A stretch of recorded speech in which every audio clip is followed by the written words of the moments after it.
Well, it's so nice to have you, and I really appreciate you taking some time to come all the way here to give us some information and to teach us a little bit about you. And I think the first thing I'm really interested is if you can introduce yourself, maybe what you do, what got you interested in personality disorders and psychoanalysis a little bit more specifically as well. What brought you to this field? Well, thanks for having me. My name is Eric Fertuck. I have a lot of hats. So one of them is I'm a clinical psychologist. And in addition, I'm a psychoanalyst. And so maybe we could just touch on what's the difference and the similarity. And I'm also a professor and clinical researcher at the City University of New York at the Ph.D. program for training clinical psychologists there. And so I'm the common thread in all those things is my interest in understanding, assessing, treating, investigating personality disorders, particularly borderline, but also, other things that people with BPD also tend to struggle with.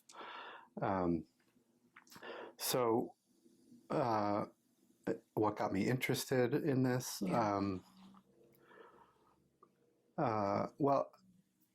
I'm from Michigan, and in high school, I started becoming very interested in psychology and started reading up on it. It wasn't really part of my family or anything, and didn't quite know what I wanted to study in college. But when I started, I thought a psychology major made sense. I was for a while debating about whether I might go into medicine or psychiatry, but struggled with my chemistry course. So Everyone does. But actually also had a professor who really kind of solidified my interest in psychology rather than psychiatry. And he was a psychoanalyst. It's going to sound familiar. He was a psychoanalyst, a professor, a researcher, and a psychologist. And he worked... He did a lot. He opened up my eyes to psychoanalysis as a body of knowledge and as a treatment approach. And what I found so inspiring is that he used it to try to understand people with very severe mental illness or psychopathology, people who had schizophrenia and psychotic disorders who were being treated in Detroit at state hospitals. And he developed a psychoanalytic treatment for them that he tested, comparing it to the treatment as usual at the time, and was able to demonstrate that some version of a psychodynamic or psychoanalytic psychotherapy could be very helpful for these folks above and beyond medications and the other treatment that they were receiving. And it really humanized those folks in a way for me that got me thinking, that's really, that's what I would like to do. I would like to see if there's psychodynamic treatments that can be adapted for people with more severe problems. Because at the time, and I think still today, psychoanalysis as a treatment is often seen as for the, kind of the worried well, the well-off, the people who have resources. It's like out of reach. Yeah, out of reach. Yeah. And so it's a little bit problematic because I think it has a lot to offer people who are struggling with more severe symptoms or more severe problems in functioning and living. So that got me inspired to go to graduate school to a program that was very psychodynamically oriented at Delphi, which is on Long Island. And there I was able to get my clinical training and start learning more and more about psychoanalysis, different forms of psychoanalysis, different applications of psychoanalytic treatment. And I did my dissertation looking at people who had more severe personality pathology and treated it at a hospital that was very psychodynamic and still is, the Austin Riggs Center. So I did a kind of a psychotherapy study of patients treated there. And then during my training, I started doing an externship at the New York Hospital Cornell Medical Center in Westchester, which is the home of the Personality Disorder Institute, headed by Otto Kernberg. And I was able to get an internship there for my psychology internship and start doing rotations with experts in personality pathology and personality disorders, and started getting myself kind of more and more familiar with that group of folks and learning about how they assess people with these problems, how they treat them, the theoretical model that they use, which is, broadly speaking, an object relations frame, as adapted by Otto Kernberg, who's, if you, I understand some of you have been learning about it. Yeah, a lot of people watching this video are going to know who that is from my work. But he's now a 94-year-old guy, still very active and involved. But he had developed this institute of researchers and clinicians who were developing this treatment called Transference focused psychotherapy. And so I started learning it there. This is about 24 years ago. So once I started learning that, things started to gel, and I realized I wanted to do research with people who suffered with these problems. I wanted to develop the treatment. I wanted to become more better at assessment, better at looking at some of the underlying psychological and neurobiological processes that might be part of that condition.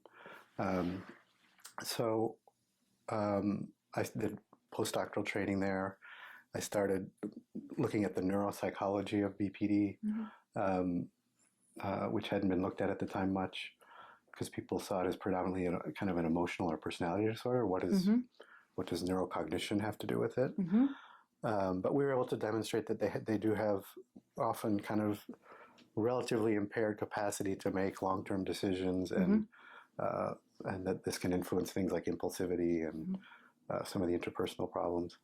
And that led me to starting to be interested in some of the neuroscience of the disorder, but not around the neuropsychology, like their working memory or their inhibitory control, but how do they perceive social situations? How do they perceive other people? Because that fit much more nicely with the object relations approach, which posits that there are distortions in the way people with this disorder perceive and react to everyday social situations, and people, particularly important people in their lives.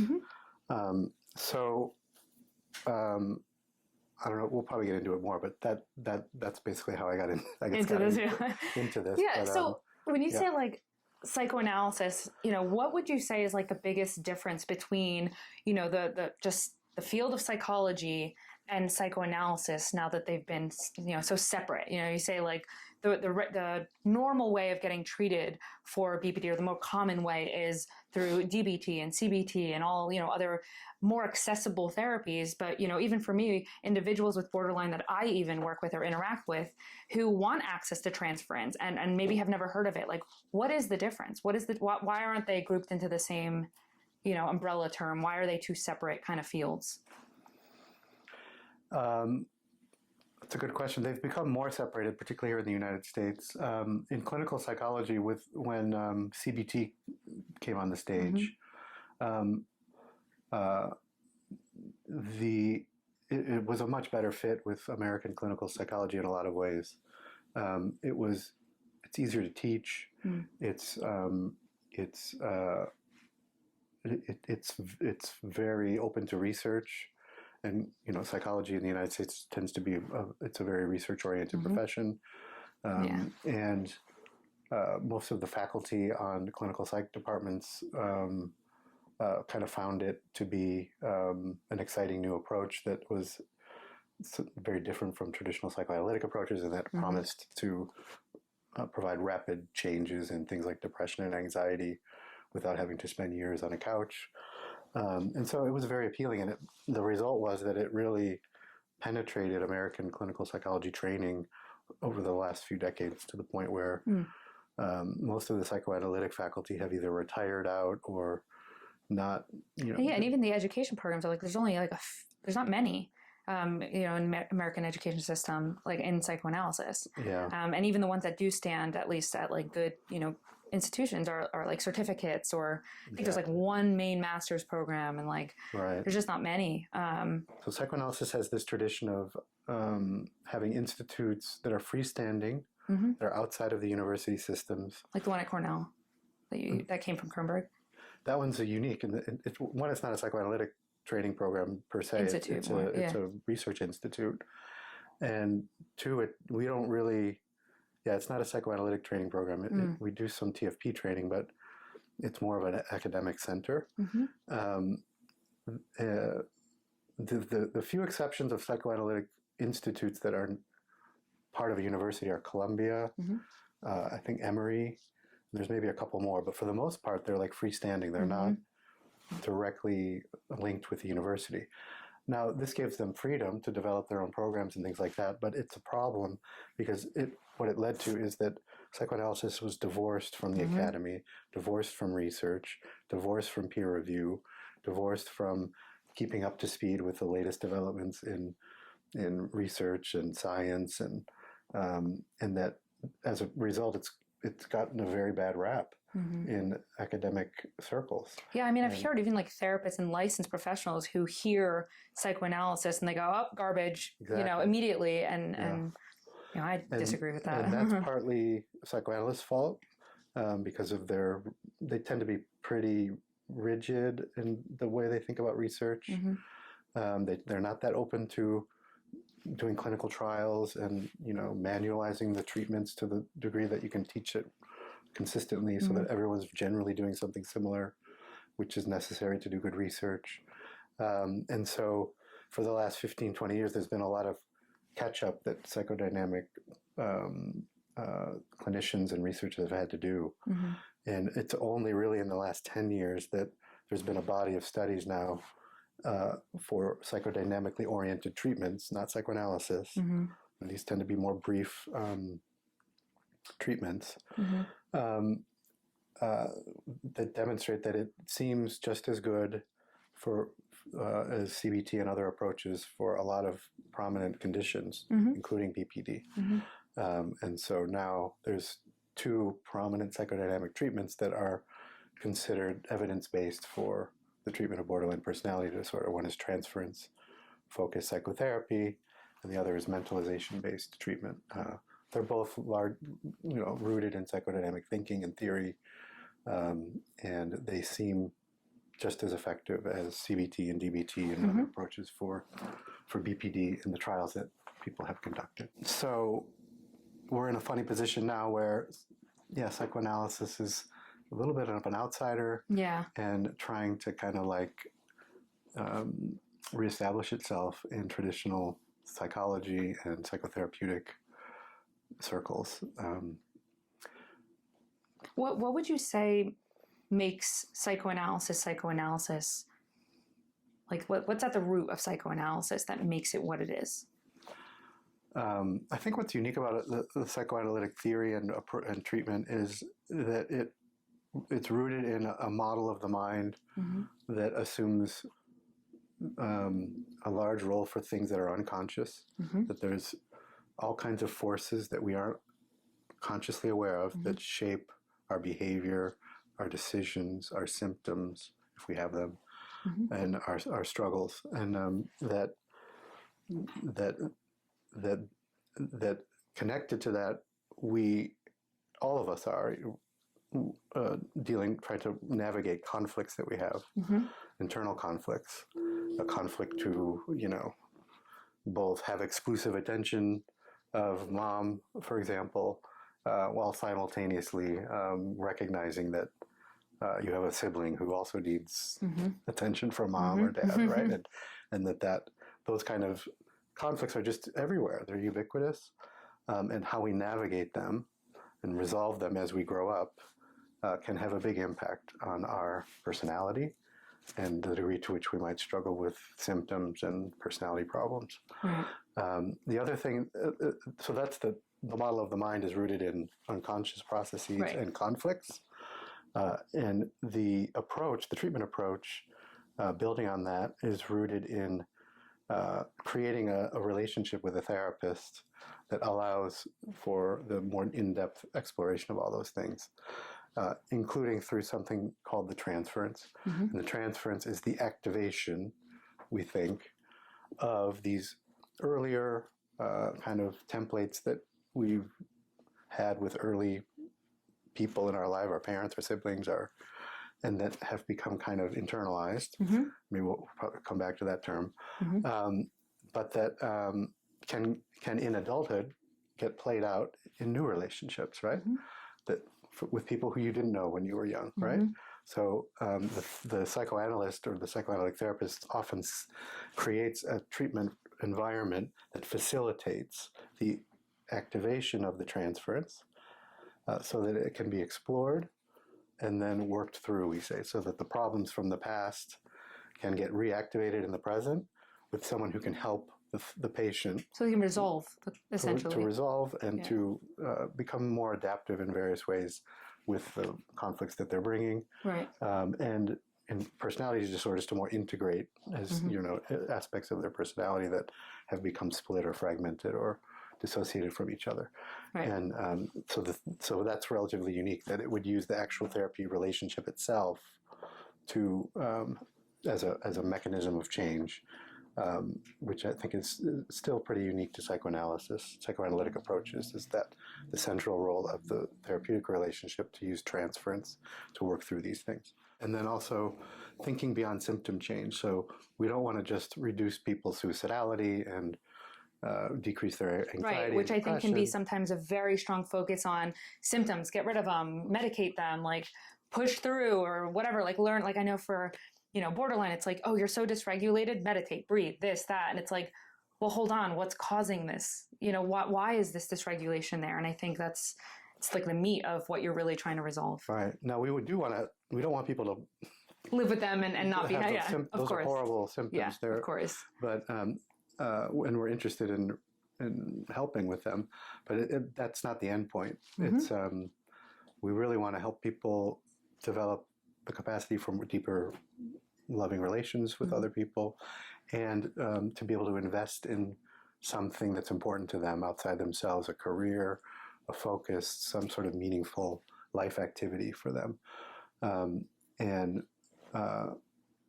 So some treatments, I think, are they don't think much beyond the symptom reduction part, or they don't think as broadly about things beyond symptom reduction. And so sometimes I think a lot of therapists, unfortunately, because they're not trained on the internal psychodynamic aspect of it, they don't even know how to help that internal conflict because they don't know what it is. Right. And it's hard. I mean, you see the symptoms and your instinct is to resolve these symptoms and help the individual work through them. But if you never, they will keep surfacing if you don't get to that root, which I personally is what I love about the psychoanalytic approach or the transference therapy, that environment where that internal split and the reason that the split occurred is resolved, which I think is the meat of these things. But that brings me to another question, which is, if the goal is to resolve these conflicts, right, and we say that their personality becomes split because of them, can they fully resolve them? And is there such thing as going from, a split personality essentially, or a split, lens of reality to a more integrated one? And does that constitute healing and treatment, like full on treatment of the disorder and pathology? Well, that's the whole model, right? And so the object relations framework, at least the TFP version of it, transference focused psychotherapy version of it, is rooted in the assumption that you can, and that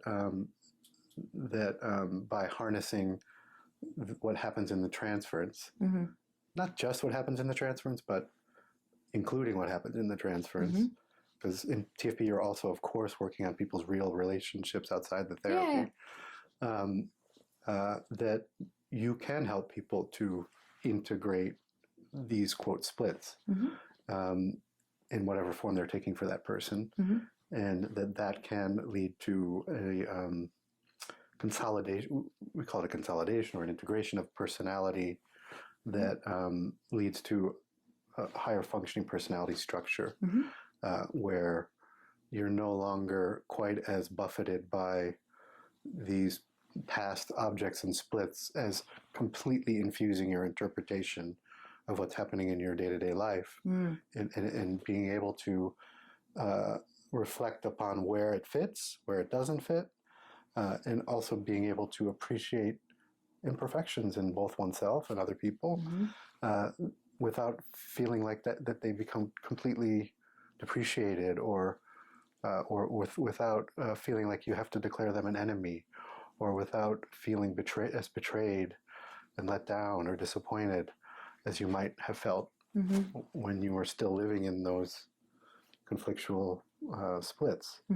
And so it isn't just in a clinical impression. We've been able to document this with various kinds of measurements. So, for example,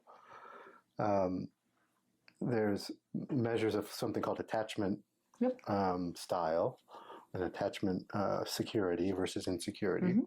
So kids who grow up, with a kind of an attuned parents who are attentive to their needs, but also foster them to individuate, tend to develop what we call a secure attachment style, right? Where they are comfortable both being in a relationship, getting help, but they're also comfortable working on their own. Having autonomy. And having autonomy, and there's not too much conflict about going back and forth between that. And they tend to feel pretty secure in their relationships, right? People with BPD tend not to be secure, right? They tend to be more in the insecure, where they're constantly worried about the quality of their relationships in some form. Safety and how other people view them. And very attuned and sensitive and often preoccupied with the latest communication they got from someone and what does it mean about how they feel and the relationship and the latest text, abandonment, the latest social media post, whatever it is. So we've been able to document that with 1 year of TFP, a good proportion of our patients move from that more insecure attachment to, but even at 1 year, are already largely in the secure realm, at least by one instrument that we've been looking at. So it does seem, if you think that's a version of what you call integration. Yeah, I think that question stems from this idea, like, wow, borderline is something like you're stuck with it forever, or narcissism stuff, you're stuck with it forever. There's no improvement. They're never going to get better. They're never going to this. And both for myself included and for others that I've worked with and interacted with who have borderline personality, it's one of the biggest fears initially when you go to get help and you're like, holy crap, I have this thing that everyone's telling me I can't get better from. And my therapist told me this, and Google told me this, and this article told me this. And so it's nice to hear that that's not necessarily true. It's interesting you're hearing that, because that's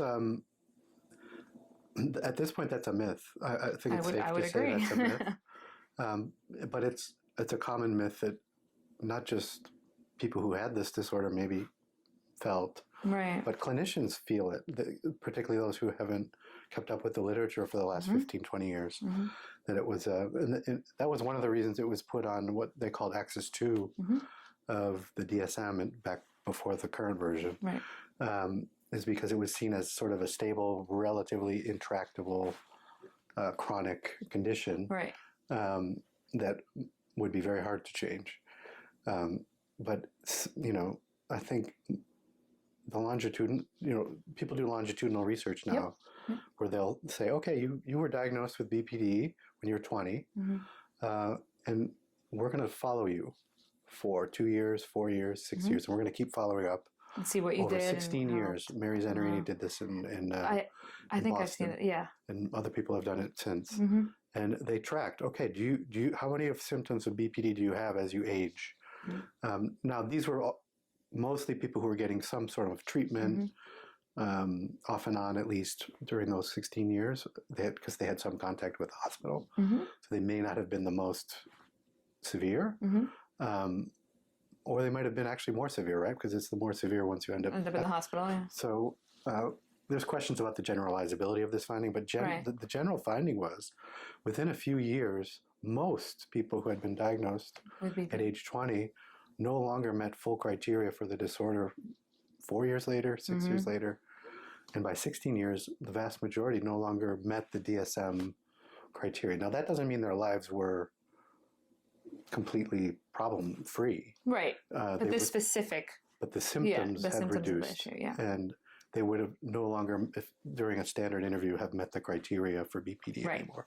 So that was a big finding, because what it means is that it's not a bad prognosis disorder, that even if maybe you just get non-specialized treatment or decent care, or just with the passage of time, a lot of the symptoms will resolve.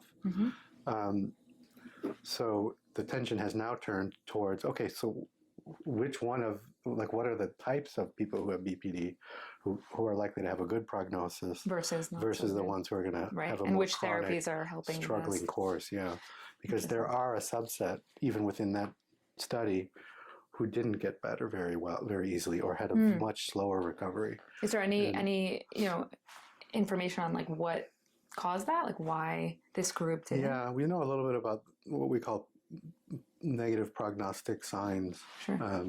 That is characteristics in addition to the diagnosis that will give you some sense of whether you're going to be responding to treatment, or you're going to naturally get better or not. And they include things like there's some symptoms that seem associated with a poor prognosis, like something called somatization. So people who transform emotional experiences into somatic symptoms, and for which there's no clear medical diagnosis.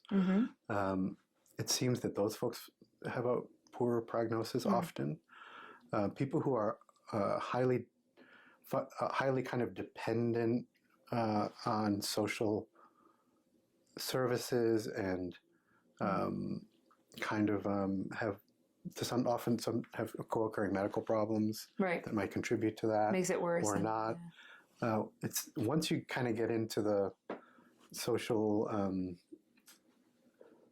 medical insurance, particularly if you have Social Security disability, sometimes it's very hard to get people into functioning independent lives, because they're so dependent on the I know a lot of them that I interact with in my work, like, struggle with work and struggle to keep a job, and like it's so much harder to, even when they understand and like grieve and they go through the emotions of the disorder, their actual life is still in the ground, and getting back up from that is a very difficult task.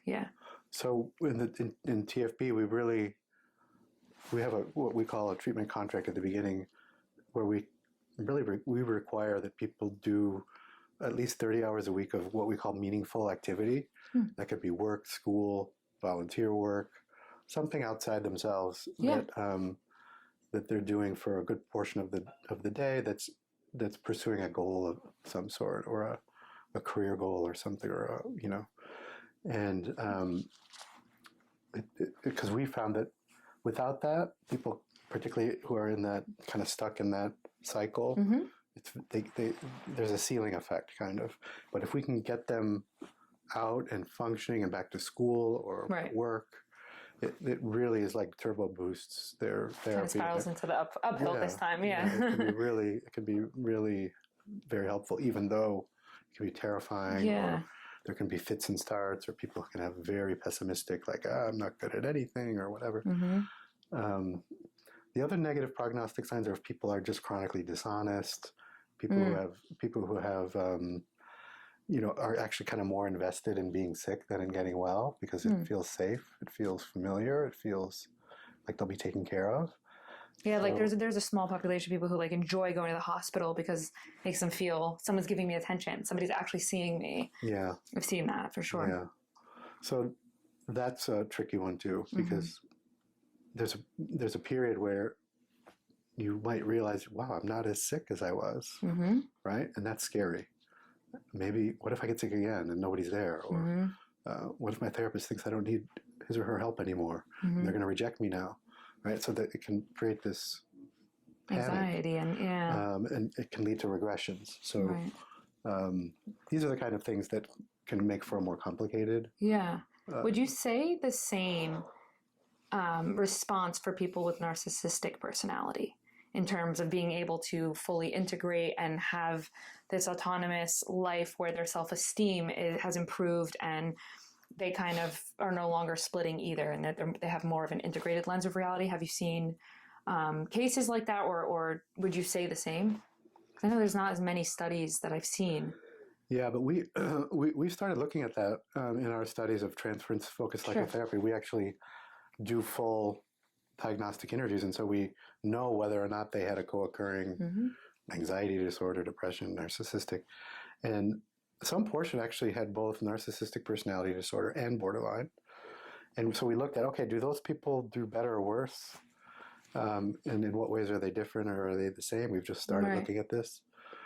And on the whole, it doesn't seem to, it's not an obvious negative prognostic thing. That is, just because you have a co-occurring narcissistic personality doesn't mean you're not going to respond to GFP. You're not going to get. What about people who only have narcissistic? Well, that's a problem because we actually don't have any studies of. That's what I was saying. I couldn't find it. I like have done research, but there's not much out there. We've got a lot of clinical experience with those folks. And what do you guys see? A lot of the same things seem to be important with the prognosis, right? How healthy or unhealthy is the level of personality organization, and if it's more on the lower functioning, with things like a lot of interpersonal aggression or aggression towards the self, with a lot of exploitative-like behaviors in their primary relationships, with sometimes there's more frank criminal behavior as you get further down. Those folks, the prognosis is much more guarded. But if you don't have a lot of those things, and you have a narcissistic personality structure, in our experience, it can be quite treatable. That being said, it can be challenging, and it might require a therapist with particular training, right? Because what tends to happen with there's much more of something we call devaluation of the therapist in the treatment with people who have narcissistic. It's like getting through the grandiose. Right, and they find it threatening just to even be in a helping relationship with somebody. They find it threatening, and it stimulates all kinds of painful feelings of envy, of humiliation, of weakness, that they find it very hard to sit with. And so you need a skilled therapist that can help them. The way in which they're helping to avoid that. To help them tolerate it. Yeah. To help them recognize it, and to help them see the negative consequences of not looking at it, right? So, look, I know this is painful process for you, but look what got you here, right? And often there'll be a string of failed relationships and careers and things. And so once they become more and more aware of that, the motivation can increase. The motivation to get help has to be greater than going back into those patterns, in a sense. Right. Yeah, I see that. Right. But it can get rocky. In our experience, it can get particularly rocky in the mid-phase of the treatment, because at that point, maybe they are feeling better in some ways, and they are starting to realize that the therapist is dependable, maybe helpful, but that stirs up another round of kind of envy, insecurity, fears of like becoming permanently dependent on the therapist in some way. And so there's often kind of what we call regressions or things like that at that phase. And so you might get more what we call dropouts or premature terminations. But if the person themselves is motivated and shows up for themselves, they absolutely can move through that. And I think that's like a huge other, I don't want to say myth, because there aren't many papers out there. So it's a very understandable, thing to kind of suggest that when you have narcissistic personality, there is no improvement. But I think it is a hopeful statement to say that you've seen cases of narcissistic personality actually improve. Yeah, definitely. Yeah. I think it's fair to say that's a myth. Yeah. We don't have as much research, so that's true. So we should maybe guard it. Yeah. Comment a little bit, but there definitely are people who have had narcissistic struggles who have improved greatly. Yeah. So it's not black and white. And that's a positive statement, because I know it's very common on the internet when you look up narcissistic. It's like, yeah, don't even try, can't get better, done, No. doomed.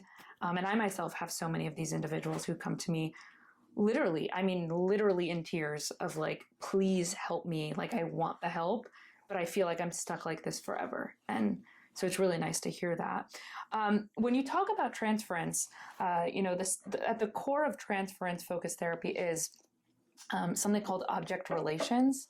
Can you talk a little bit about what object relations really is, and kind of the role it plays in transference? Yeah, let me try to do it in as jargon-free a way as I can, because this psychoanalysis is full of jargon, and it can sometimes obscure the basics. Yeah. So it kind of started with a psychoanalyst, a child psychoanalyst. Her name is Melanie Klein. Mm-hmm. She's a British. She's no longer with us, but she's a kind of a pioneering British psychoanalyst, and she, in her observations of children and infants, started developing a theory that children go through stages of emotional development, right? And that there's an early stage where the child is just getting to know themselves and their primary caregiver through feeding processes, through changing, through sleep-wake cycles, through emotional nurturing and things like that, where they don't even really have yet a clear image of who mom is or dad or themselves, but they start having these emotional experiences, right? Mm-hmm. Frustration, affection, right? They'll feel soothed. So they can be both positive or negative. They can be incredibly frustrated, hungry, or, you got a dirty diaper and you wish somebody would change it, but you don't know how to get someone to do that. To do it, right? And it's uncomfortable. And you're in a rage, right? Why is this person neglecting me? Or it's very soothing, right? You feel fed, or you feel... I got attention. I feel loved. There's someone cooing at you and paying attention. There's someone who's, I'm not alone. Burping you. And it feels good once the burp goes away, right? And that's a positive experience, right? And so what children start developing is around their emotional experiences is early images of themselves in relation to another, right? Some of them are very positive, some of them are negative and frustrating. And Klein proposed that the first stage is that those were kept pretty separate. So your positive experiences are somewhat separated off from your negative experiences, right? And that... You mean like literally, like in the situation, it's either positive or negative. Right. When you're frustrated with mom that she's not changing your diaper, you're not remembering the time that she just fed you half an hour ago, right? You're just frustrated right now. So they're like isolated events. Yes. And when mom's feeding you and soothing, you're in heaven, right? It's perfect. You're warm. And you're not remembering half an hour ago when you were screaming at the doctor. You follow what I mean? So she proposed that those two things were relatively separate in all kids, right? Right. And that a task of theirs is to bring those together, right?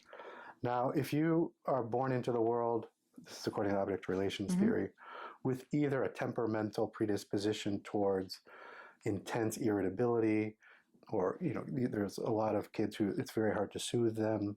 They just seem, and it seems somewhat independent of the parenting quality and the home life. The inborn temperament, but they're just sort of temperamentally colicky or something like that.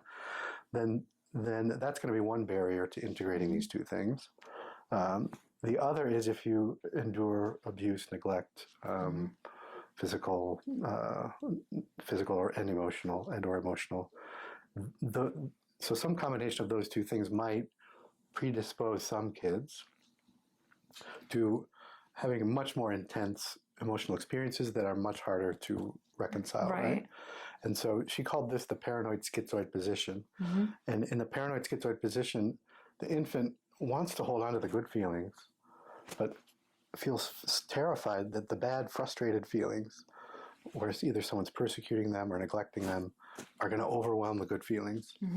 So they, quote, split them off, right? So I'm going to hold on to my good images of myself and mommy, and I'm going to pretend like the bad ones don't exist, because if I let them exist, it's going to destroy the good feeling, Mm-hmm. right? So you learn to split. Now it's adaptive at first, right?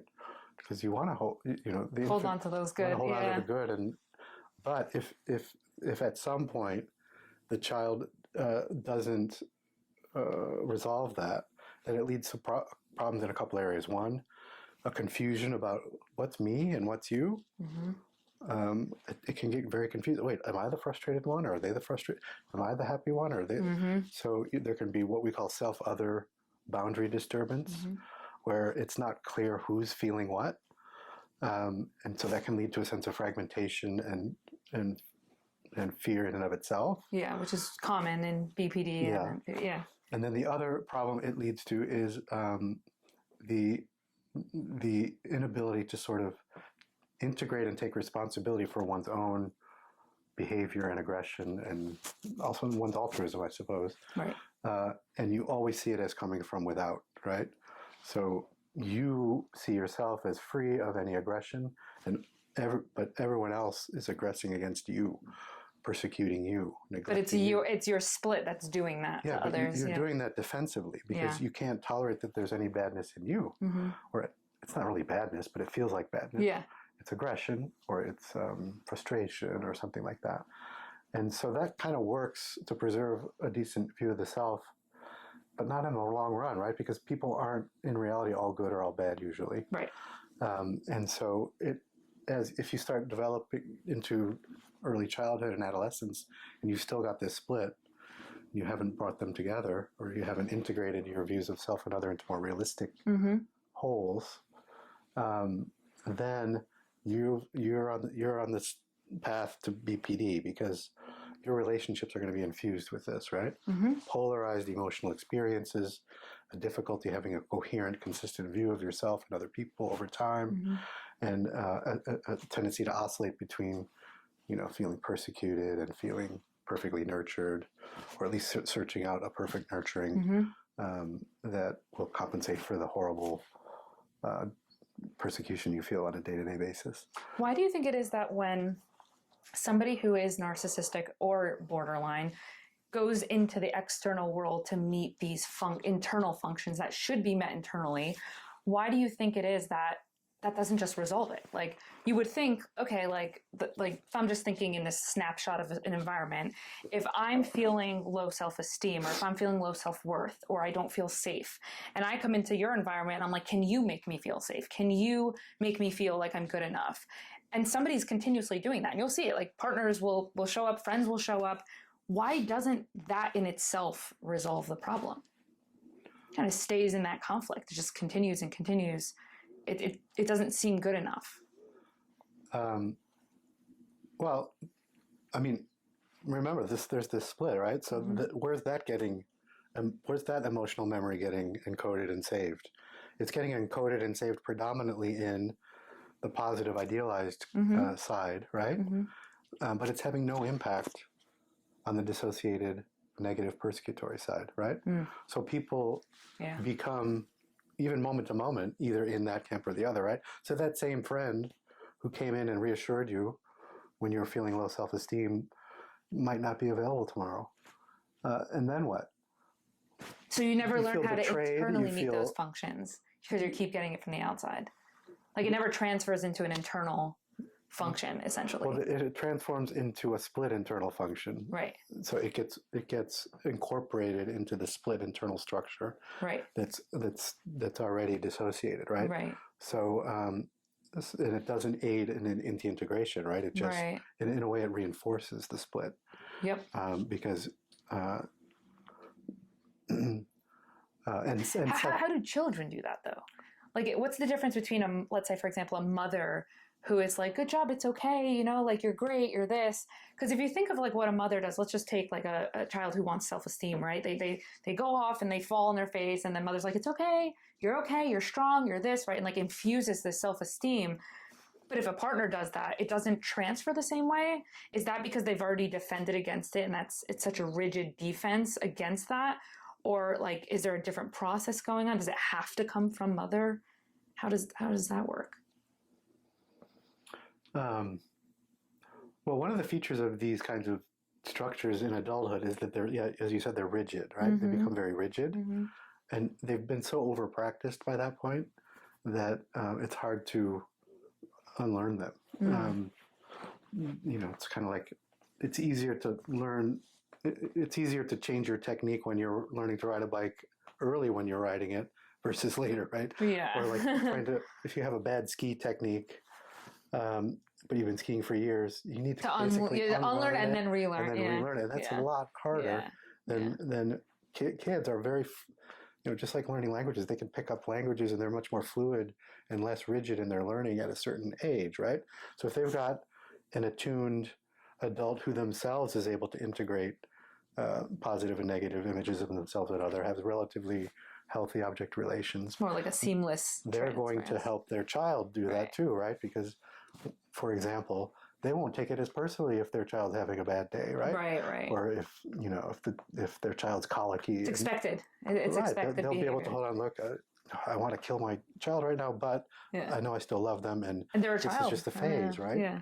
It's not personal. I mean, it's personal to some degree, but even the perfect mother wouldn't be able to make her less upset at this moment, right? Right. So that gets we say internalized by infants over time.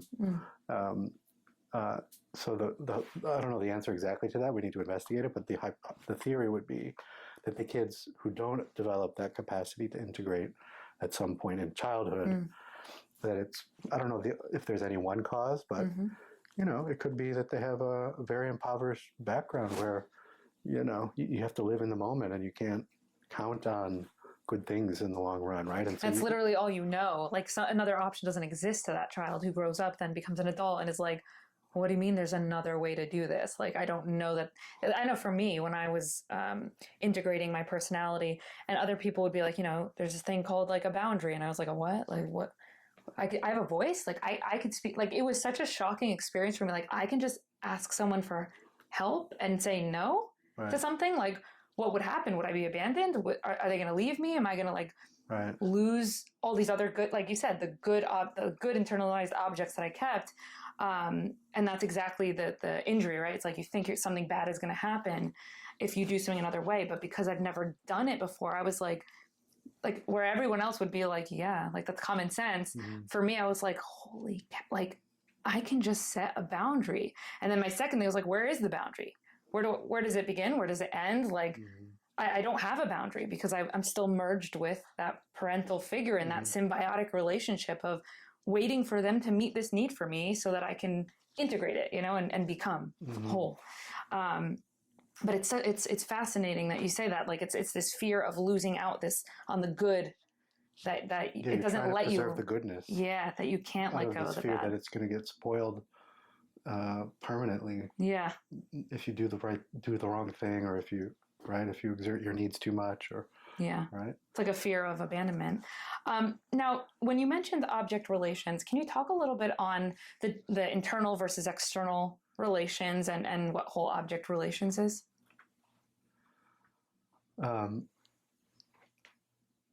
So there's object relations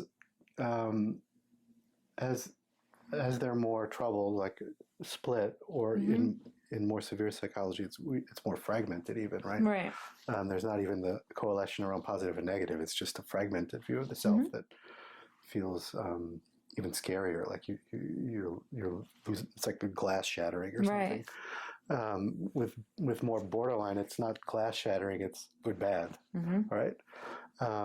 Idealized persecutor. That's the split. So it's got a little bit binary. More. It's a little bit more organized, but it's still this dichotomous experience. So when we talk about, so that's more often going to be at odds with reality, right? Right. Because reality isn't always good. It's rarely, if ever, good or bad, right? Right. And people are rarely easily put into just good or just bad camps, right? Everybody's somewhat complicated, and it'd be good for this thing and not good for that thing, and in some contexts they'll behave this way, and in other contexts they'll behave this way, but they're still the same person, and so as as your object relations get more impaired, they're more at odds with reality, right? And that's where you're going to get conflicts, right? Because the reality needs to be shoehorned into this good-bad dichotomy, and it doesn't always fit. And then that can create a frustration in and of itself. And then sometimes you try to force it in somehow unconsciously by turning the other person into the bad object that you need them to be, for example. Or and then you get your needs met, And then the world is, as paranoid as that is, the world is in order at least, right? Okay, I knew that this person was an enemy. They hadn't revealed themselves as an enemy. But now that they have, I feel safer because I know they're an enemy. I'm in control. I'm in control. Yes, I've restored order and the world makes sense. But what if they're actually not an enemy? This happens in the therapeutic relationship all the time. They experience you as uncaring. Someone with PPD might experience the therapist as uncaring, neglectful, just in it for the money. They don't understand me. They're telling me I'm wrong. My feelings are misplaced. Critical, invalidating, and that it'll often be based on some isolated thing that the person said that, from the therapist's perspective also, seems to have gotten blown up into something. They said one thing and I disagreed, so I don't trust anything that they say. And as the therapist, you're like, wait a minute, that's not at all what I meant. And I don't recognize myself in the way you're describing me. That does not sound like me, right? And that's not why I went into this profession. Like you're thinking this in your countertransfer. We talk about countertransference too, right? I don't know if you talk about that, but there's the transference, which is what the patient brings to the relationship, and there's the countertransference, which was the therapist's reactions and history and feelings about things that they bring. The counter to it. And so in your countertransference, you're feeling that my patient, as much as I really want to help him or her, but this is such a distorted view of me, and it doesn't fit with the reality. And that's an example of the internal being completely at odds with the external, right? I've seen this even in like personal relationships when I was really struggling, where like I would have these moments of like, you don't care about me. They're like, it has nothing to do with care. And I'm like, no, but you don't care. And they're like, you're literally saying something I don't agree with, but I always had imposed my way. It was like, no, you're just not telling me. You're the one that's wrong. You don't know how you feel. I know how you feel. I know what care looks like, and you'll see it back in the narcissistic version where it's like, you think I'm not good enough. You think I don't make enough money. You think this. And it's like, I didn't say any of that. I'm not even thinking that, and it's so interesting to see how these things play out where you're talking about transference and counter, but you see it even in real relationships, how this dynamic takes place. Yeah. Well, if the therapy is working, you kind of want that to happen, right? You want what's happening in the outside relationships to bring some insight of like to express itself in transference. Because you, unlike your friends and family, are in a somewhat more detached place as a therapist, where you can presumably, with proper skill and supervision, sometimes help the person navigate that without reenacting it, right? So that's the tricky part, though. To avoid like the re-traumatization of it. So, because if you're a therapist and your patient's telling you don't give a shit about me, and obviously you don't care and whatever, it's tempting sometimes to defend yourself and to turn the tables like, well, you're the one who's yelling at me, and you came to me for help. Right, kind of an exasperation. Which would be a reenactment probably of something. Well, that's how they become all good, of like the person who's accusing, and then all of a sudden they're reenacting out the all bad of like, well, you this and you that, and I'm this, and now I'm, you came to me, you're pathetic. Like now they're internalizing like, screw this, and versus like somebody not acting in the way that they had seen it in their childhood, which is what you're saying, is that healthy countertransference. Right, but allowing it to come up anyway, right? So creating conditions under which that could emerge, but then not taking the bait so much and playing the role of what they're trying to get you to play, right? And helping them differentiate that. That's a lot of what the work is. One of the things that I've, in discussing integration, right, for borderline personality specifically, one of the things that I always kind of bring up is this idea of, narcissism not being this all bad thing. And I think a lot of times when individuals with borderline personality disorder are abused in narcissistic relationships where they tend to, be drawn to, there's a split of narcissism as a word or as a phenomenon, like any sort of like selfishness. And I myself can look back in, situations where I was very in my borderline behavior and, kind of saw like, yeah, if somebody, even if a friend, let alone a narcissistic person, like just a friend set a boundary, any idea of even healthy narcissism was all bad to me because I had none of it. So can you talk a little bit about this idea that narcissism is a spectrum and there is healthy aspects and good aspects to narcissism, not all bad, and also how healthy integration actually requires the borderline to even kind of integrate healthy narcissism and levels of healthy narcissism into their personality? Yeah, so in the approach that I'm most familiar with, the transference focused psychotherapy and object relations, we tend to see narcissism on a spectrum of severity, with the most healthy narcissism being at the one end. What is that? Like, I think it's helpful for people to hear, like, what is this idea of narcissism can be healthy? Well, think of it as somebody who's got healthy self-esteem that matches their skills, talents, strengths. It's realistic. It's rooted in reality. In that sense, it's realistic. And that is deployed for largely benevolent purposes, right? So, some charismatic leader who starts a nonprofit or, and they have the skill and the talent and the drive to do it, right? And they're genuinely good at it. And they're good at it, but they also have a very positive view of it. Like, they never seem to doubt themselves. Right, yeah. And now that may not actually be true if you were to explore all this with them, but at least they project a sort of, a charisma and a confidence in what they're doing. And they tend to inspire people around them to feel that as well, and can coalesce people around a cause or a mission or something like that in a way that can be very impactful, right? That's a healthy narcissism. But as you start getting into more troubled versions of narcissism, what happens is that there's often less of a correspondence between their view of themselves and their actual talents, strengths, and skills. Or the view of themselves is it's grandiose, but it's unrealistic, right? So it doesn't match what's actually happening. Yeah, it starts becoming very distorted and doesn't match reality. So there's folks who, for example, have powerful fantasies of fame, power, having the most attractive partner, whatever, while they spend their day playing video games, right? And don't make any efforts towards pursuing those things, but somehow think it's going to land in their lap because someone will discover them. Like they took it on as theirs, but it's not theirs. Yeah, it's a powerful narcissistic fantasy that is not connected to reality in any way, and that they're not matching up with any initiative or behavior, right? And there's a passive thought often that the world owes this to them, right? That somebody should have discovered them by now. Why am I still living in my parents' basement playing video games? I'm 30 years old. I'm supposed to be walking the red carpet at the Grammys or the Oscars or whatever. The world is cruel. And there's no idea of like what is supposed to be mean. Like who gave you that role? Like who gave you that I don't know, like entitled position? Like why should you be there? Like there's that question that's totally looked over. Yeah, there's an entitlement often. Yeah.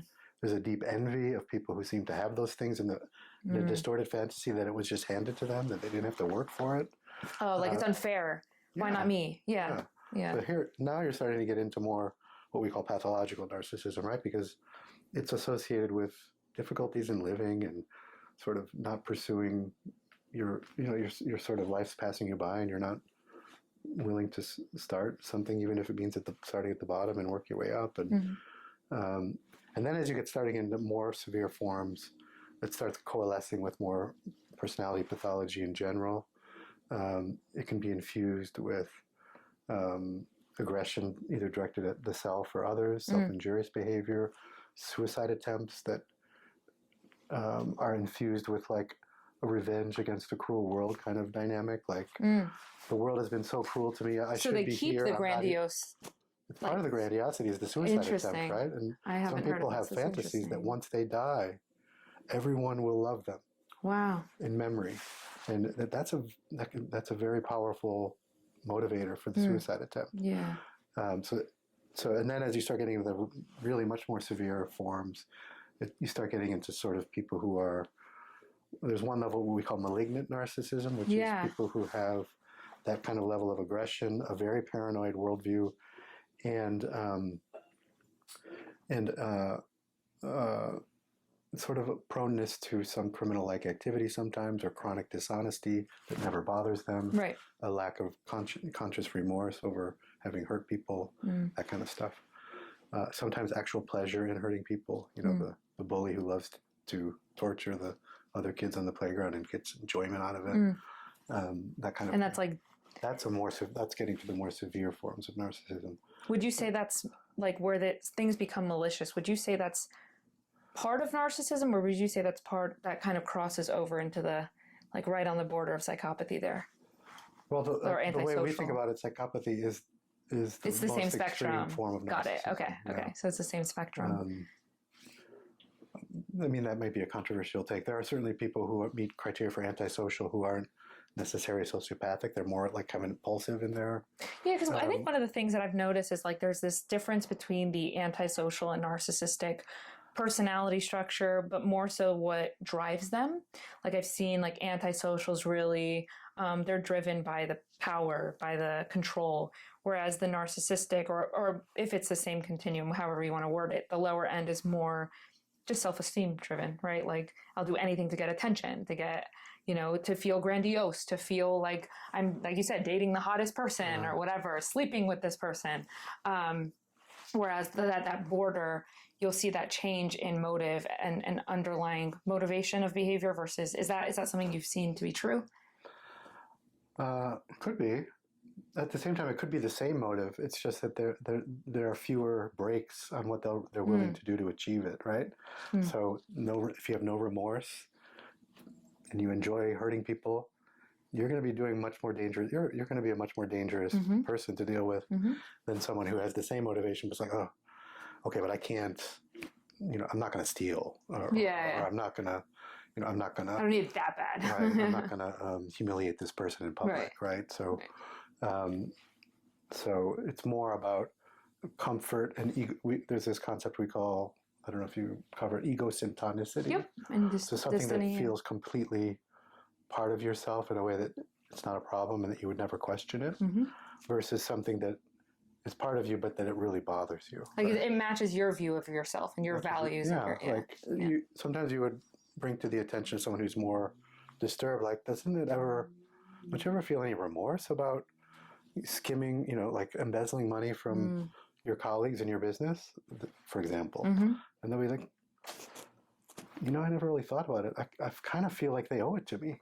And in fact, I would be foolish if I didn't. So it doesn't go against their own. Yeah, they actually think you're funny for questioning it. Yeah, right? Like, why aren't you doing it? Yeah. Yeah, so what kind of fool wouldn't steal? Like, the world is dog eat dog. If you don't steal, you're going to get crushed. Survival of the fittest. That kind of thing. So that's an egosyntonic aggression and so it's kind of an antisocial feature that you sometimes hear.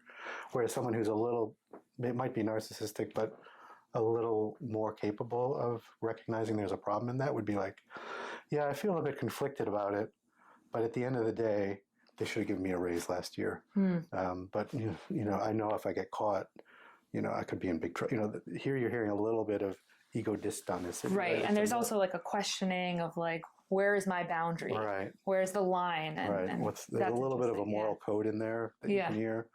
Yeah. Interesting. And what do you think about when you think of that like transference relationship? One common, I don't know, phenomenon, whatever you want to call it, that I've seen is that borderlines and narcissists tend to be in relationships together. Do you think that this natural draw is an attempt to resolve those conflict, replay the conflict and then resolve it What do you think is the root of that? Like why they're so drawn to relationships together? I'm not sure. I mean, I've seen that. Yeah. If that's what you're,